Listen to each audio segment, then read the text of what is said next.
Пане спікер, пане прем'єр-міністре, члени уряду, парламенту, лорди, леді та джентльмени. Я звертаюся до усіх людей Сполученого Королівства, до усіх людей Великої Британії, великого народу з великою історією. Я звертаюся до вас як громадянин, як президент, але теж великої країни. З великою мрією і великою боротьбою. Я хочу розказати вам про наші 13 днів. 13 днів війни, міцної війни, яку ми не розпочинали і не хотіли. Але ведемо. Тому що не хочемо втратити те, що в нас є, те, що наше. Україну, так само, як ви не хотіли втратити свій острів, коли нацисти готувалися розпочати битву за вашу велику державу, битву за Британію. 13 днів нашого захисту. У перший день, о 4 ранку, на нас полетіли крилаті ракети. Так, що всі прокинулись. Ми, діти, всі ми, живі люди, вся Україна. І відтоді не спить. Ми всі стали до зброї, ставши великою армією. На другий день відбивалась від атак у повітрі, на суші, на морі. І наші героїчні прикордонники на острові Зміїний у Чорному морі розповіли всім про фінал війни, а саме, куди зрештою відправиться ворог. When Russian forces demanded that we lay down the arms. However, we did continue fighting, and we did feel our force, the force of our people that will oppose the occupants until the end. The next day, the artillery started fighting us.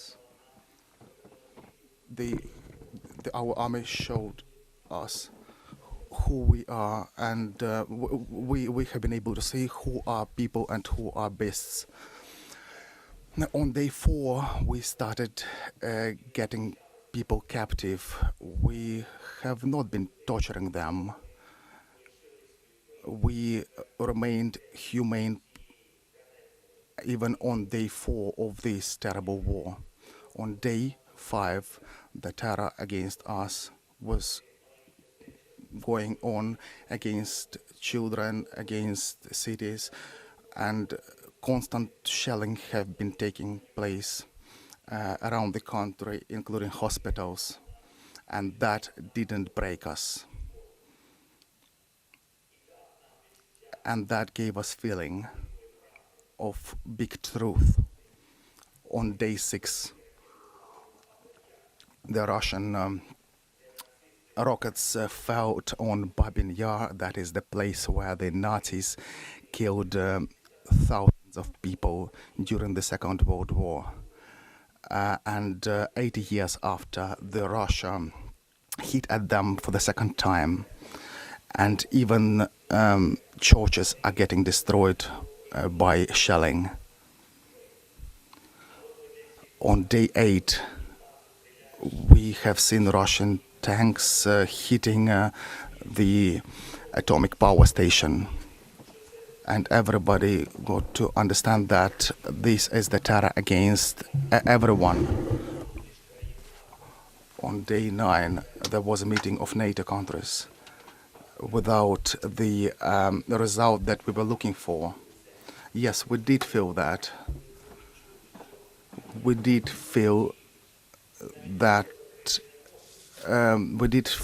unfortunately that the alliances don't work properly always, and the no-fly zone cannot be enforced. And on day 10, the Ukrainians started protesting en masse, stopping the armored vehicles with their own hands. And on day 11, the children and cities were being hit, and hospitals as well, with the rockets and constant shelling. And on that day, we realized that Ukrainians became heroes. The entire cities, children, adults. And on day 12, the losses of Russian army exceeded 10,000 people killed. And also including the general, and that gave us hope that there will be some kind of responsibility for those people in front of the court. On day 13, in the city of Mariupol that was attacked by the Russian force, a child was killed. They do not allow any food, any water, and people started panicking. I think everybody can hear that people do not have water over there. Over 13 days of this situation, over 50 children have been killed. These are the children that could have lived, but these people have taken them away from us. The United Kingdom, Ukraine were not looking to have this fall.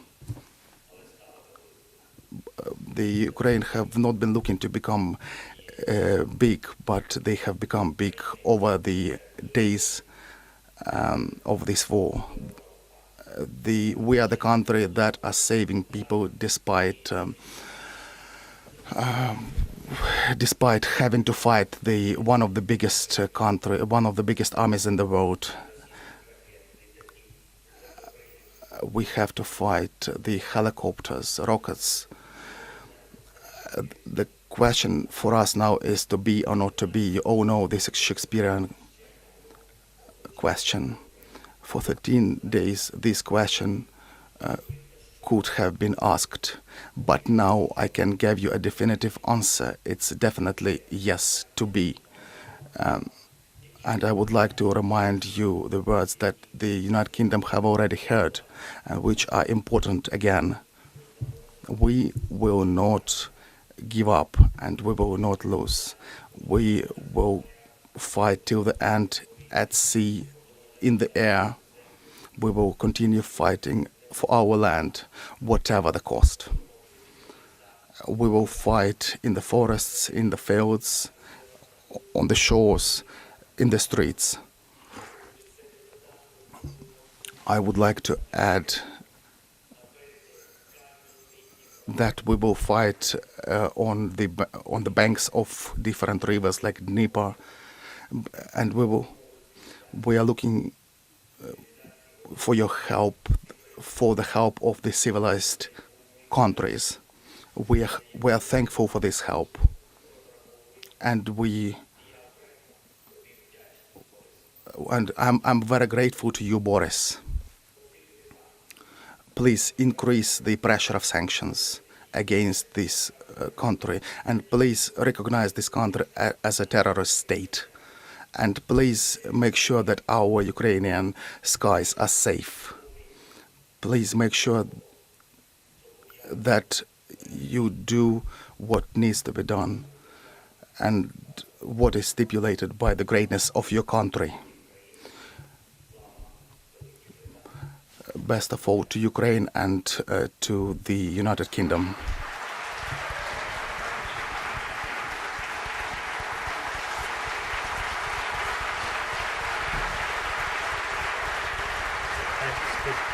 Have a great.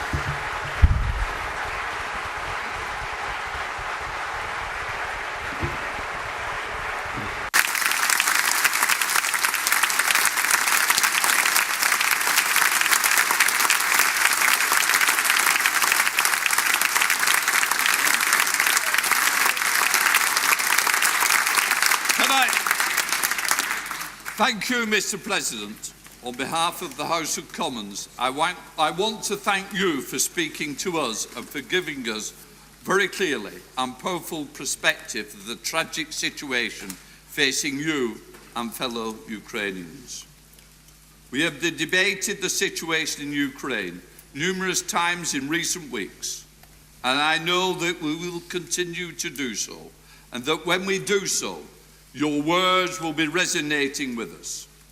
I want to express the solidarity of the House of Commons with you, your compatriots, and we salute the courage of the people of Ukraine. Thank you, and our prayers are with you. Order, Mr. Speaker. Just let me say. We will now resume with the formal sittings of the House. Order, order. I will take the points of order from the leaders of the main parties before we return to the opposition day. I call the Prime Minister. Thank you, Mr. Speaker. A point of order, with your permission, Mr. Speaker. May I say that never before in all our centuries of our parliamentary democracy has the House listened to such an address. In a great European capital, now within range of Russian guns, President Volodymyr Zelenskyy is standing firm for democracy and for freedom. In his righteous defence, I believe he has moved the hearts of everybody in this House. At this moment, ordinary Ukrainians are defending their homes and their families against a brutal assault.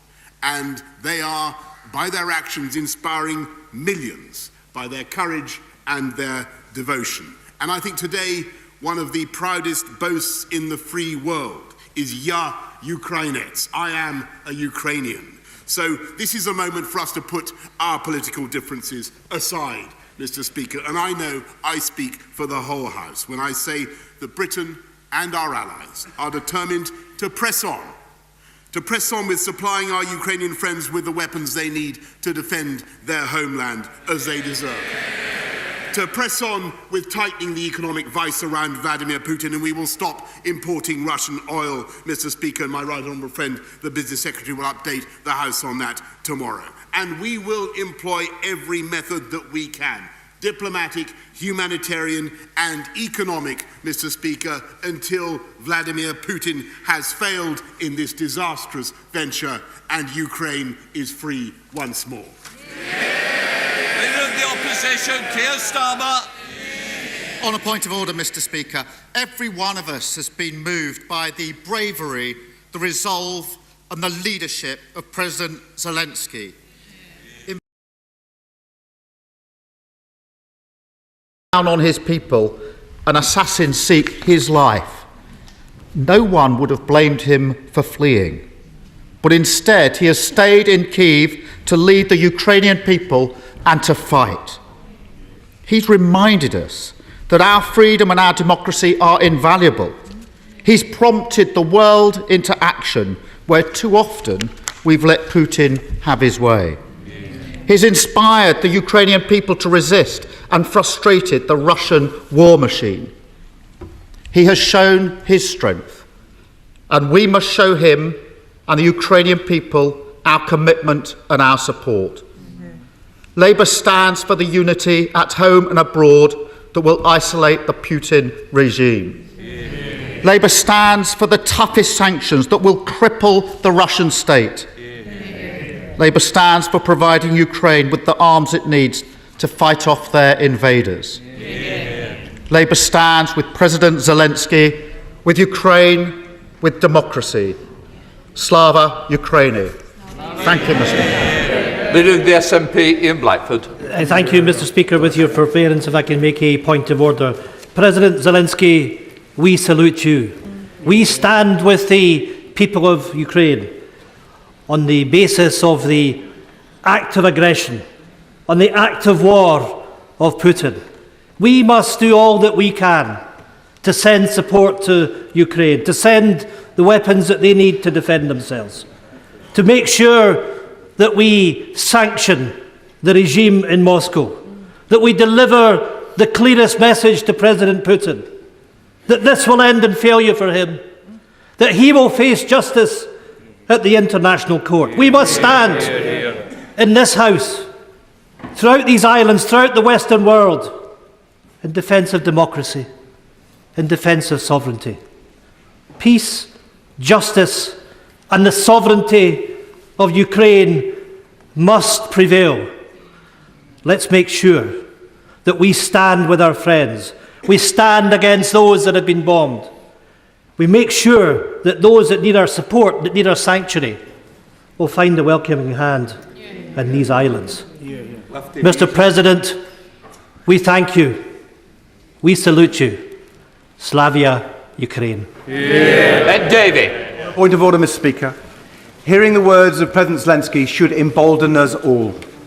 They serve as a reminder of all that we stand for, of all which so many Ukrainians are so bravely fighting for, a bravery exemplified by President Zelensky himself. That we should never take for granted our values of democracy, of freedom, and of our security. And though we in this House may disagree on many things, we stand together for those values, and together we stand together with the Ukrainian people. Mr. Speaker, it is right that we strengthen our support for Ukraine with military aid, with toughest of sanctions. And it's in that support that we should also recognise the people of Ukraine and indeed President Zelensky. I'm sure the whole House would agree that President Zelensky should be granted one of our nation's highest honours, an honorary knighthood. And I look forward to the day when we welcome back to this House President Zelensky in person. Sir Geoffrey Donaldson. Thank you, Mr. Speaker. On a point of order, we commend President Zelensky and the people of Ukraine, and we stand with them in this their time of strife. But our response will not be judged by the volume or strength of our applause for President Zelensky. It will be judged by the volume and strength of our response to his request for help, for practical military support, and for humanitarian assistance for the people of Ukraine. We pray for their success. We dare not let them down. Can I also like to thank the staff and the contractors for making this happen? And when you leave the chamber, can you please hand in your headsets on the way out? Where you got them from? I will now let the chamber clear. Thank you, everybody.